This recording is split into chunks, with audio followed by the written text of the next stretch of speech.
Hello, everybody. It is your girl, Presh, and I am back with another video. So don't forget to comment, like, subscribe, hit the notification button so you never miss a video when I do upload. And shout out to my 77 subscribers. Love each and every one of you are my precious baby and my baby booze, okay?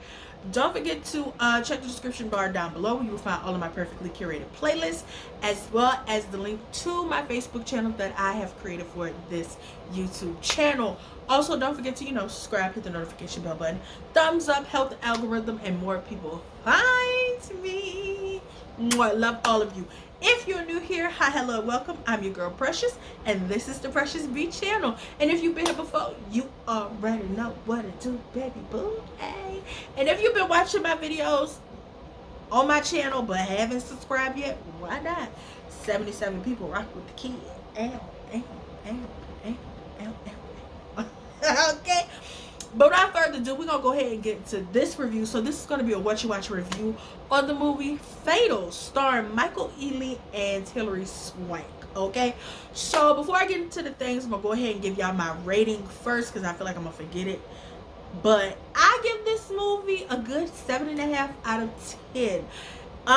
It was good, but it could have been better. Okay, as far as the whole, Fatal themed, we have Fatal Attraction that had Michael Douglas and Glenn Close, and then we had A Thin Line Between Love and Hate that starred Martin Lawrence and Lynn Whitfield, and then we had, what was it, Obsessed with Beyonce and Idris Elba, and I forget what the white woman's name was, and then we had the movie with Michael Ealy, The Perfect Guy, starring him, Sanaa Lathan, and Morris Chestnut, and then we had that movie with Nia Long and Omari Epps, what was it called, Fatal Affair, and now we have this, Fatal. So in all of the themes of the whole crazy stalkerish X type thing, they kind of spun this on his head, where I will say the twist was good. I will say that was good. I was able to figure out some stuff. Not gonna cuss too early, but I was able to figure out some stuff. But I will say that if I was in charge of casting, I would have casted some other people. Okay, so first and foremost, I would have casted somebody else in the role that Hilary Swank played. Don't get me wrong, Hilary Swank was okay, but I felt like Amanda P. If y'all watched my my last Whatcha review where I talked about the Betty Broderick story, Amanda P. played Betty Broderick. I feel like she would have gave it that crazy and needed, right? Michael Ealy did amazing. I mean, I felt like personally they could have had his character go there in the realm of they tapped into his perfect guy type situation. I feel like we could have went there with it. The supporting cast, they did what they were supposed to do. Shout out to my guy Tyron Turner, who from Don't Be a Menace to South Central, Don't Be a Menace to Society. He played Kane, so he was in that. That was good. So of course we start with Michael Ealy, and his homie and them, they having a little dinner party, whatever the case may be, and his wife giving him the fever, basically saying don't diminish the fact that we like business partners or whatever the case may be in a situation, and they clinking glasses and they celebrating. Then we see him and his homeboy go off to Vegas or whatever, but of course before he go, he basically feel like his wife cheating on him, because he was like, girl, what was you at the other night? You came in this house late. And she was like, well, I'm sorry, I was a stay-at-home wife while you was out here getting it out the mud, and now I got my clients and I have to be there for them, full service or whatever. So after that, we see him in Vegas with his homeboy, played by Mike Coulter, that fine chocolate man with the forehead. And so he basically was like, what's wrong with you? He was like, I think Shorty cheating on me. He was like, well, look, we in Vegas, we finna have a good time. He went ahead and slid that man ring off, because what happens in Vegas stays in Vegas. And so they in the club, they enjoying themselves, they in the VIP, and then he see Hilary Swank character Vel over there dancing, getting her freak on, and they meet at the bar or whatever, and he give a fake name. I think he told that lady his name was Derek or something. His name is Darren or some shit. Who knows? And so she was like, well, I'm Val, and they over there on the dance floor. And I don't know who was in charge of the soundtrack, but baby, they was getting it, okay? If anything, the soundtrack get a 10 out of 10. So, they on the dance floor, they dancing, they vibing or whatever. And then we see they wake up, in the next morning, post-hunching. And you know, he like, you seen my phone? She was like, I put it over there in the safe. He was like, okay, well, what's the code to the safe? And she was like, why? I don't want you to leave. He was like, look here, bitch, I ain't got time to be playing games with you. What's the code to the safe so I get my phone? She was like, well, if you come back to bed and, you know, I get it. So he had to, you know, did cut down again to get his phone. And so he get the code to his phone and he leave. I think he was late for something. So he get home or whatever. And then it's him and his wife hunching. And then as they hunching, no, he get home or whatever, and then the next day he at work and we see that his cousin show up, who's played by Tyron, and so he come right there to get him some money or whatever. And you know, they have like that black moment you gotta have in the movie. They dap each other up and go check on mama, call mama, she be worried about you and all of that. And so then we see Mike Coulter character, I forgot what his character's name, and he talking shit to Tyron, and Tyron's like, man, fuck you. And I was like, right, because why you gotta be a dickhead to that man? And he basically like, let me guess, he came over here asking for money because, you know, he wants Derek to sell the company or whatever. He was like, I don't want to sell, we started this company so we didn't have to work for nobody else. And so then we see Derek at home with his potentially cheating wife, and then they hunching, and while they hunching, she talking about, oh, I hear a noise, what's that? He like, bitch, what you talking about? And so he get up to go here figure out what the noise is upstairs, because apparently their bedroom is downstairs, because they live in this nice little house with everything see-through and glass and shit, and everything gray. And so he go upstairs to check out the noise, and he go in the closet and grab a golf club. And next thing you know, somebody in all black come out the way, and him and the man tussling, and the man had a gun, and he knocked the gun out the man's hand, and the man get to beating his ass, and then the man try to shoot him, and the gun, you know, shoots off to the side of his head, so he got ring in his ear, and him and the man tussling and fighting. And then this bitch come tiptoeing and creeping up the way, and she just standing there being creepy like, and I'm like, something ain't right with that bitch, because why she ain't call the police? Especially after she heard a gunshot. Bitch, I'd have been on the phone with 911 so fast. So after that, Michael either get the best of dude. He grabbed the golf club and get the wailing on that ass. But eventually, I think dude get away. And so he call 911. So then the stupid bitch call 911. Then the police get there and they get to answer them questions, and dude, you know, beat his ass. And then he said, well, Detective Valiant, I don't know what that little last name is. We gonna say that bitch last name was Valiant. So Detective Valiant come around there, and I was like, bitch, she the police. So Val is the popo. So she come around there and she said, dude, have we met before? And he was like, no, girl, I don't know you. And the wife was like, no, I don't think y'all know him. But you probably didn't see him like on the news or the TV or something, because he used to play basketball, football, or some shit. And I was like, typical stereotype black shit, huh? So after that, she's like, oh, okay, well, that's probably where I seen you from. You said your name was Darren or Derek? He was like, yeah, So after that, she was like, can you show me y'all bedroom? Where y'all bedroom at? He was like, what they got to do with the man breaking in here? She was like, don't worry about it. It all ties in. So she go downstairs to the bedroom with the wife, and she's staring at the pictures of the twos of them being crazy. And then she said, well, what side of the bed he sleep on? And the cheating wife heifer say, well, what that got to do with anything? She said, don't worry, it all ties in together. She said, well, he sleep over there, I sleep over here. So she go sit on the side of the bed that he sleep on, and she get to rubbing against the sheets and shit. And I said, yeah, this bitch is a nutcase. So after that, they go back upstairs, and we see that Darren Hart just beating out his chest all shit. He all nervous. And she said, what you nervous for? He said, I'm just all shook up after everything that happened. And you know, the police was asking them about the security system and alarms and shit, and they don't set nothing, and the cameras don't work. I said, bitch, y'all could have died and wouldn't nobody know nothing.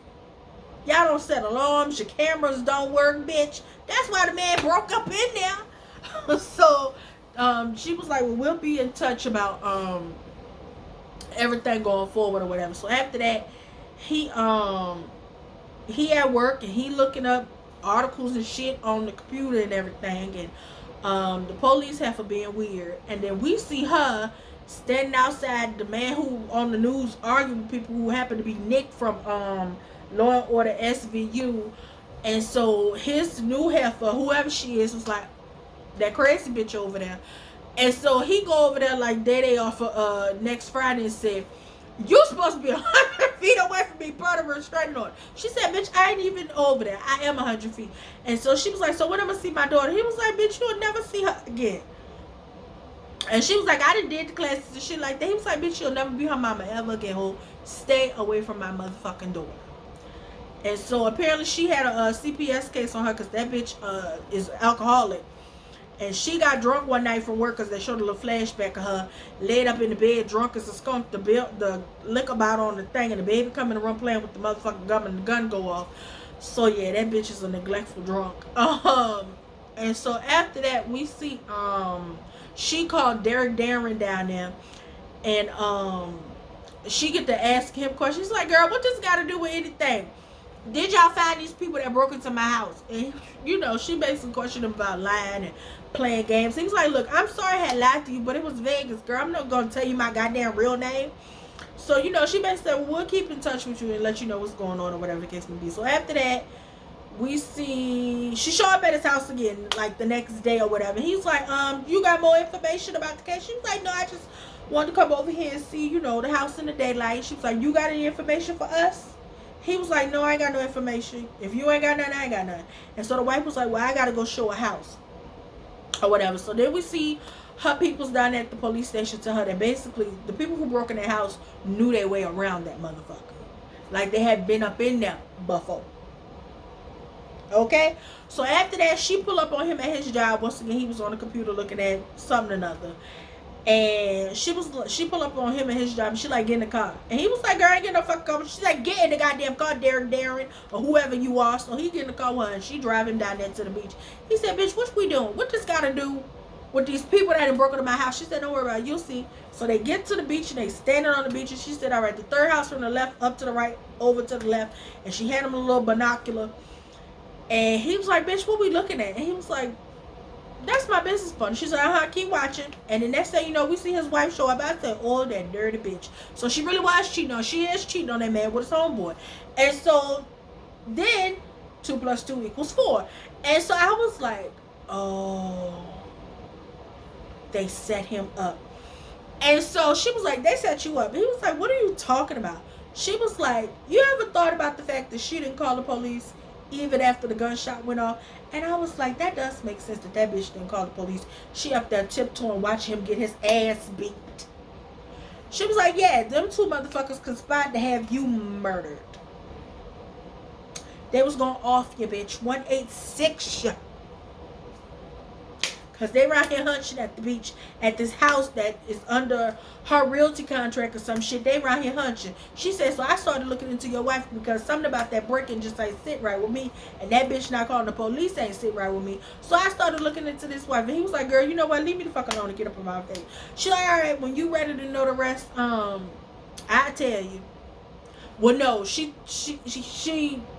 showed him that he didn't want to know, and then he showed up how I was drunk, and then she told him that they was plotting on him, and then they hunched right there in the kitchen after they started drinking and thinking, and then they was hunching on the counter now. So whoever was in charge of the hunching scene betwixt the two of them, whenever somebody hunching on the counter and they got passed on, as a female, they gotta sit in the crook of your knees. That way you have better access to open your legs. You know how you be on the little machine? Yeah. So the pants was too far up on her thighs for him to really get in there and hunch on her. I just want y'all to know, okay? For further reference to the people who made this movie, okay? Down at the Netflix, whoever made this damn movie. Anyway, so after that, after he done got drunk, he done went home.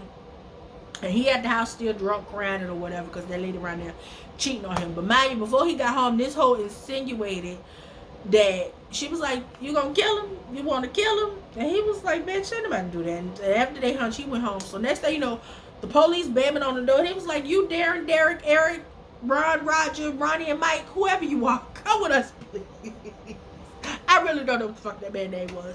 And so he go to the police or whatever, and so they get him down to the police station. And cuckoo ass Detective Sergeant Captain Lieutenant Valiant, because I don't know what she was either. And I know her name is Val, and her last name rhymes, so we just gonna call her Val Valiant. So Val go right there. She said, "So you did it?" He was like, "Bitch, did what? What is you talking about?" She said, "You went right there to the beach and killed the people." He said, "Bitch, I didn't do nothing to nobody." She was like, "We found your motherfucking ring," and she pulled out the pictures from the crime scene, and that hoe had her love tap to the dome, and he was laid out like that.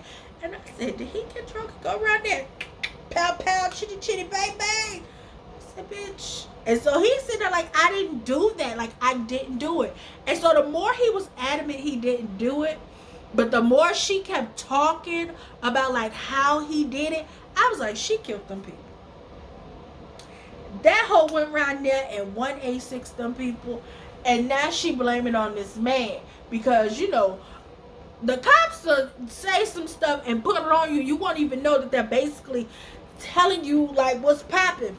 So he's sitting there crying and telling me I didn't do it, and she was like, you went around there, and then he does admit that he did go over there, and she was like, yeah, and then after you left, you went to the car, and you got the pow pow, and you went back in there and you pow pow pow everybody. So I'm like, he didn't do it. Like his vibe, he not that type of person, because if he was gonna pow pow them, he done did it when the hoe took him to the beach and went around there and boom bop both of them. You know what I'm saying? If he was gonna be with that action, he done did it the day the hoe took him down there to the beach. So they tell him we not gonna arrest you, whatever. He go home, and then they plan the funeral service. And his mom and his cousin, everybody, it's all upset, and they down there on the radios and shit, the news, calling that man a murderer. And so everybody come back from the funeral, and Val crazy ass show up at this man's house, and he was like, bitch, what do you want? And she was like, I hope they're coming for you. They're gonna arrest you or whatever, and they're gonna charge you, I think, with second and third capital murder or something, another child. And basically she wound up telling on herself that she did it. And he was like, you did it. She's like, ain't that what you wanted? I was like, that bitch is a nutcase. And so after that, he was like, I guess he was like insinuating he was gonna tell on her, and she grabbed his arm or whatever, and she pulled her pow pow out, and she said, give me a reason. She said, I'll shoot you and say it was self-defense. You already gonna go to jail for murder? She said, so you just go in there and play the grieving husband, and we'll keep in touch. And then she hosted her shit. I said, oh, that bitch is crazy. That bitch is crazy. So after that, we see her go right now to bother her ex again, and tell him that she petitioned in the courts and whatever for her to get custody of that baby. He said, girl, ain't nobody giving you a goddamn thing. She said, why? Because you got the people in your pocket? He said, girl, if I go down, everybody going down, bitch. We going down, down, baby. Yo, street in the rain, baby.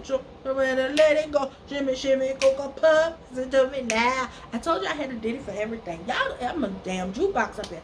So after that man told her, look at bitch, move your car or I'm going to run it the fuck over. Move, bitch. Get out the way. I told y'all, get the fuck out of my way. Okay? So she's sitting in the car. She give us a little type of screaming. I'm like, see, Amanda P would have gave it to us a little better, because I feel like she would have gave. So after that, the cousin talked to him and basically said, like, his mama gave him a pep talk or whatever, and let him know, look, you gotta dust yourself off and try again. First you don't succeed. Dust yourself off and try again.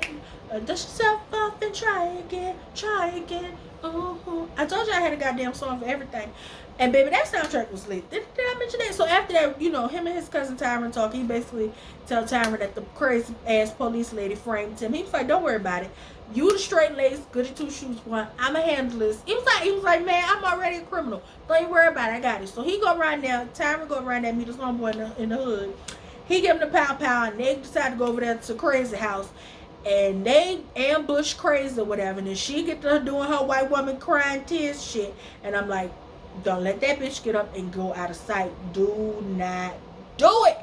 Pop that bitch in the back of her head with the motherfucking butt of that. Pow pow. Pow pow that hoe in the head. Pistol whip that hoe. Knock her unconscious. But don't you let that bitch get up. Okay? But they let that hoe get up, and she went in that bathroom and pretend like she had to throw up. Dude, I think, turned around for a second. She grabbed the back of the toilet seat and went wham! Knocked that nigga down, went up in the ceiling and pulled out a double barrel. I said, oh, bitch. He tried to shoot her. She chicka pow pow that nigga. So then Tyron, he run off and try hiding. She get to letting them off. Bow, bow, bow. He was bow, bow. And she said, bow, bow. And I was like, oh, well, I Peter Cuzzo, because she pow pow his ass. So after that, she called Derek from Tyron phone. He like, hello? She was like, yeah, meet me at the beach at 12 o'clock tomorrow. He said, where my cousin at? She said, meet me at the beach. So he go around there to meet her at the beach. She said, where my cousin at? My cousin dead? She said, yeah, your cousin dead. He broke into my house. Him and his whole homeboy. They got the pow pow. Okay? She said, but look here. You could blame, you know, thing one and things twos, you know, unaliving, double pow powing on your cousin. And he was like, bitch, I'm not finna do that. She said, okay, if you don't, you gonna go to jail. Okay? So you can put it off on him. He ain't here to defend himself or refute the fact that he did it. She said, look, you can say he did the pow powing. He came over to my house because he found out that I was trying to put it off on you and decided to pow pow me and wound up getting pow powed in return. And if the fact of, nigga, you set free. So he didn't want to do that, so she wound up pulling the pow pow on him. He wound up getting the pow pow off on her, and pow pow, it was blanks in there. So, and if y'all wonder why I'm saying pow pow, because, you know, even though I'm not getting paid on YouTube yet, when, you know, they do decide to, you know, review the videos, I want them to get me for saying I was saying inappropriate things. So, you know, I gotta start saying the proper lingo. I can't keep saying those certain words over and over again. So, so after that, she was like, I knew you know, you could get it off. You was a killer. And, so then she pulled her pow pow off on him and was like, but this one ain't got blanks in it. And he was like, what do you want from me? Like, what did you even get out of pow powing my now deceased wife and homeboy and not my damn cousin? She was like, because I want you to pow pow my ex. He was like, bitch, I'm not finna kill a DA. What the fuck is wrong with you? She said, if you don't, that gun with your prints on it, which is the murder weapon, gonna send your monkey ass to jail. Now, she didn't say that, but... So she said, so don't worry. I have all the instruments you need to take care of my ex delivered to your house, okay? All you gotta do, catch him in the tunnel on his morning jog at 6:15 and rockabye baby that ass and throw it in the in the storm drain. And we're gonna be easy peasy lemon squeezy. And so he go home or whatever, and we see that the you know, the gift was delivered, and he go ahead and get on his motorcycle and he make it to the tunnel and the man jogging or whatever. And so he trying to, you know, give him a heads up. He like, yo, man, I ain't got no change or whatever case may be. And he was like, look, your crazy ex Val, she put me up to pow powing you. And he was like, what? And so they get to tussling and he get one off on Derek Darren and they fighting or whatever, and then the pow pow go off. And he still wound up being unalived. I said, child, the man tried to warn you. But then again, he was a dickhead. So you know what? So after that, Darren go around there to Cuckoo House. And she was like, see, that wasn't that easy. He was like, I tried to tell him that you put me up to it. She said, now why the fuck would you do that? He said, I still had to unalive him. I mean, it went off on accident, but it still happened. He said, why did you even do this? She said, for my daughter. And so she basically said, look, there go the pow pow. There go your little gift. Ain't nobody gonna go down for the count. We're gonna put it off on your cousin. And if the facto, boom, bam, bam, you go about your business. And he basically said, look, why'd you know, unalive 4 people? She said, let me tell you something. For my daughter, I'll unalive a whole lot of more motherfuckers. And he was like, your daughter deserves so much better. And I said, Lord, why he telling this crazy ass lady this? In her house.